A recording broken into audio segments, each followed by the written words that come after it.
أعوذ بالله من الشيطان الرجيم بسم الله الرحمن الرحيم প্রিয় viewers, Facebook ভাই এবং বোনেরা, আসসালামু আলাইকুম ওয়া রাহমাতুল্লাহি ওয়া বারাকাতুহু। আমরা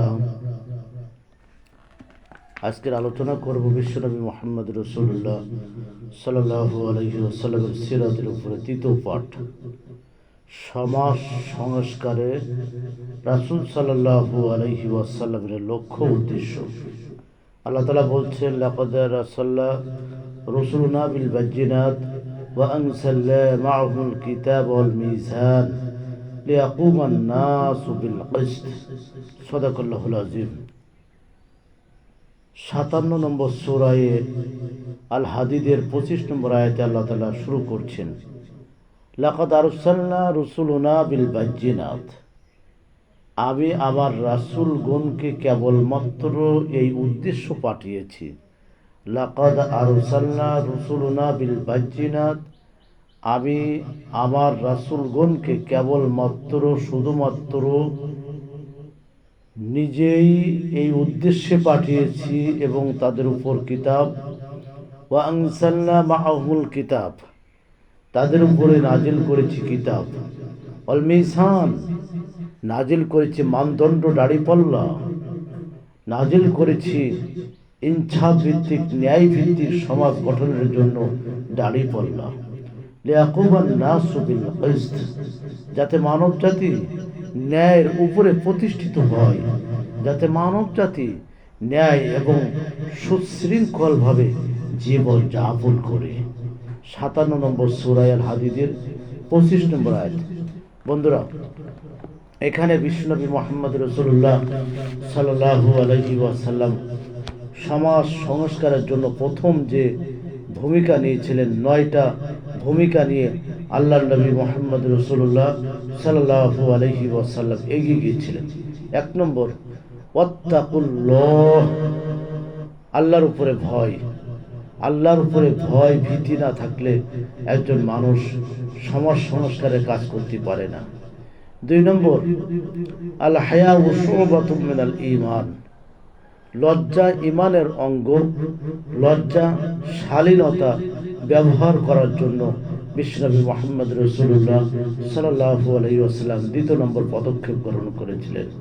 3 নম্বর, ইকামাতুল আদল, ন্যায় বিচার। অন্যায় জুলুম চলবে না, অত্যাচার চলবে না, মানুষকে কষ্ট দেওয়া চলবে না। জুলুম মাজলুমের পক্ষে, ন্যায়ের পক্ষে, ইনসাফের পক্ষে ন্যায় বিচার করার চূড়ান্ত সিদ্ধান্ত গ্রহণ করেছিলেন বিশ্বনবী মুহাম্মদ রাসূলুল্লাহ সাল্লাল্লাহু আলাইহি ওয়াসাল্লাম। 4 নম্বর, ওয়ালা তালবিসুল হাক্কা বিল বাতিলি ওয়া তাকতুমুল হাক্কা ওয়া আনতুম তা'লামুন। অন্য আয়াতে আছে, মন্দের বিপরীতে ভালো কাজ। যেটা মন্দ সেটাকে বাদ দিতে হবে, ওই মন্দটাকে টপকায়ে আপনার ওখানে ভালো কাজের দিকে ধাবিত করতে হবে। 5 নম্বর, নারীর মর্যাদা দান। এখানে আল্লাহ তাআলা বলছেন, ওয়াকারনা ফি বুয়ুতিকুন্না ওয়ালা তাবাররাজনা তাবাররুজাল জাহিলিয়াতিল উলা ওয়া আকিমনাস সালাতা ওয়া আতিনাজ যাকাতা ওয়া আতিনাল্লাহা ওয়া রাসূলুহু। বন্ধুরা আমার, নারীর মর্যাদা দান। নারীরা কখনো মেয়ের অবস্থান, কখনো মায়ের অবস্থান, কখনো বোনের অবস্থান, কখনো ফুফুর অবস্থান, কখনো খালার অবস্থান, কখনো নিজের বিবাহিত সম্মানজনক স্ত্রীর অবস্থান। 6 নম্বর, সংঘাত মুক্ত সমাজ প্রতিষ্ঠাতা। সংঘাত হবে না, মারামারি হবে না। লা ফাসাদা ফিল আরদ, তোমরা জমিনে ফ্যাসাদ সৃষ্টি করো না, সমাজে মারামারি করো না। 7 নম্বর, ইয়া আইয়ুহাল্লাযীনা আমানুত্তাকুল্লাহ ওয়া যারু মা বাকিয়া মিনার রিবা ইন কুনতুম মুমিনিন। আল্লাহ তাআলা বলছেন, হে ঈমানদারগণ, ইত্তাকুল্লাহ, আমি আল্লাহ, আমারে ভয় করো। ওয়া যারু মা বাকিয়া মিনার রিবা, সুদ মুক্ত জীবন যাপন করো। সুদের যা বকে আছে সব কিছু ছেড়ে দাও, যে একটি সুন্দর মানুষ তুমি তৈরি হয়ে যাও। 8 নম্বর, কুসংস্কার হতে মুক্তি লাভ। এই কুসংস্কার গোটা সমাজটাকে তছনছ করে দিয়েছে। বিভিন্ন সম্প্রদায়ের ভিতরে আমরা দেখি কুসংস্কার। এরপরে ক্ষীর রান্না করে দিলেই বৃষ্টি হবে, তারপরে বিভিন্ন প্রকার নাচানাচি, গান গাওয়াগাওয়ি, কত কিছু কুসংস্কারমূলক সমাজে ছিল। সেটা থেকে বিশ্বনবী মুহাম্মদ সাল্লাল্লাহু আলাইহি সাল্লাম মুক্তির ব্যবস্থা করেছিলেন। 9 নম্বর, আর্থসামাজিক অসাধুতার দূর করার জন্য, আর্থিক সমস্যার সমাধানের জন্য অসৎ পন্থা অবলম্বন করা যাবে না। এটা বিশ্বনবী মুহাম্মদ রাসূলুল্লাহ সাল্লাল্লাহু আলাইহি সাল্লাম তার নীতিমালা অনুযায়ী, আল্লাহ তাআলার দেওয়া কোরআন অনুযায়ী তিনি এই কাজগুলো করে গেছেন।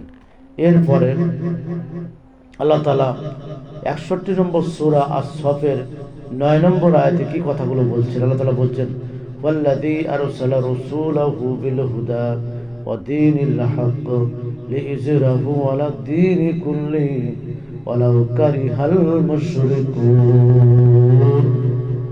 সূরা সফের 9 নম্বর আয়াতে আল্লাহ তাআলা বলছেন, ওয়াল্লাযী আরসালা রাসূলাহু বিল হুদা, তিনি আল্লাহ যিনি সেই রাসূলকে হিদায়াতের সত্য দিনের সহকারে পাঠিয়েছেন।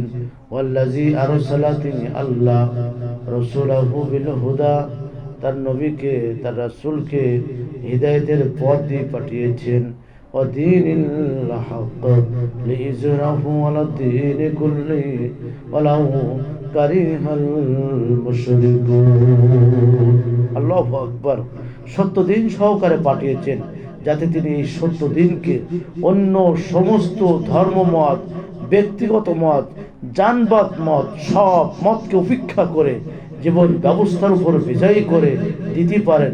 চাই তা মুশরিকদের কাছে যতই অপছন্দনীয় হোক না কেন, যতই মুশরিকদের কাছে এটা ভালো লাগে না, আমার করতে ভালো লাগে না, আমি করব না, এর বিরোধিতাকারীদের জন্য আল্লাহ তাআলা এই কথাটুকু বলেছেন, তুমি যাই করো না কেন, তোমার ওই সব তালবাহানা চলবে না। ওই তালবাহানাকে ধ্বংস করে দিয়ে আল্লাহর দ্বীন বিজয় হয়ে যাবে। সুবহানাল্লাহি ওয়া বিহামদিহি। বিশ্বনবী মুহাম্মদ সাল্লাল্লাহু আলাইহি ওয়াসাল্লাম এ ব্যাপারে একটি কথা বলেছেন, ফাইন তাকবালু মিন্নি মা জিতুকুম বিহি ফাওয়া হিজ্জুকুম ফিদ দুনিয়া ওয়াল আখিরাহ। আল্লাহু আকবার। বিশ্বনবী মুহাম্মদ সাল্লাল্লাহু আলাইহি ওয়াসাল্লাম বলছেন, আমি যে, আল্লাহ তাআলা বলছেন, আল্লাহর নবীকে বলছেন যে আমি যে দাওয়াত পেশ করেছি তা যদি তোমরা গ্রহণ করে নাও, রাসূল সাল্লাল্লাহু আলাইহি ওয়াসাল্লাম বলছেন, ফাইন তাকবালু, যদি গ্রহণ করো, মিন্নি মা জিতুকুম বিহি, তোমাদের উপরে যে দাওয়াতটা আমি পৌঁছাই দিয়েছি, তাহলে তাতে তোমাদের দুনিয়া, হাওয়া হাজ্জুকুম ফিদ দুনিয়া ওয়াল আখিরাহ। কি সুন্দর কথা বিশ্বনবী মুহাম্মদ সাল্লাল্লাহু আলাইহি ওয়াসাল্লাম বলছেন যে আমি যে দাওয়াতটা তোমাদের জন্য পৌঁছাই দিয়েছি, এই দাওয়াতটা যদি গ্রহণ করো, তাহলে দুনিয়া এবং আখিরাতে উভয় দিক থেকে আল্লাহ তাআলা তোমাদেরকে কল্যাণ দান করবেন, শান্তি দান করবেন। অত্যন্ত সুন্দর ভাষায় এভাবে বিশ্বনবী মুহাম্মদ সাল্লাল্লাহু আলাইহি ওয়াসাল্লাম বলছেন। বন্ধুরা আমার, আল্লাহ রাব্বুল আলামিনের কাছে সেই দোয়া কামনা করছি, আল্লাহ যেন আমাদের দুনিয়া ও আখিরাতে উভয় কল্যাণ দান করে, সেই তৌফিক আল্লাহ তাআলা দান করুক। আমিন। আমা তৌফিক ইল্লা বিল্লাহ। আজকের মতন এখান থেকে লাইভ প্রোগ্রাম শেষ করছি। আবারও আগামীকাল দেখা হবে অন্য সাবজেক্ট নিয়ে। মনে রাখবেন, Maulana Abdul Hannan Omar page, Omar Islamic TV ধারাবাহিকভাবে রাসূল সাল্লাল্লাহু আলাইহি ওয়াসাল্লামের জীবনে আলোচনা করছি। আপনাদেরকে দাওয়াত থাকলো, আপনারা শুনবেন, বুঝবেন, প্রশ্ন করবেন এবং প্রশ্নের উত্তরগুলো আমরা যথাযথভাবে আপনাদের কাছে পৌঁছাই দেব। আমাদের ইনবক্সে আপনারা ভুলে যাবেন না, আমাদের ইনবক্সে আপনারা যত প্রশ্ন করবেন তত প্রশ্নের উত্তর আপনাদেরকে দেওয়া হবে ইনশাআল্লাহ। আল্লাহ তাআলা আমাদের আজকের এই আলোচনাকে আমল করার তৌফিক দান করুক। আমিন। আমা তৌফিক ইল্লা বিল্লাহ। আসসালামু আলাইকুম ওয়া রাহমাতুল্লাহ।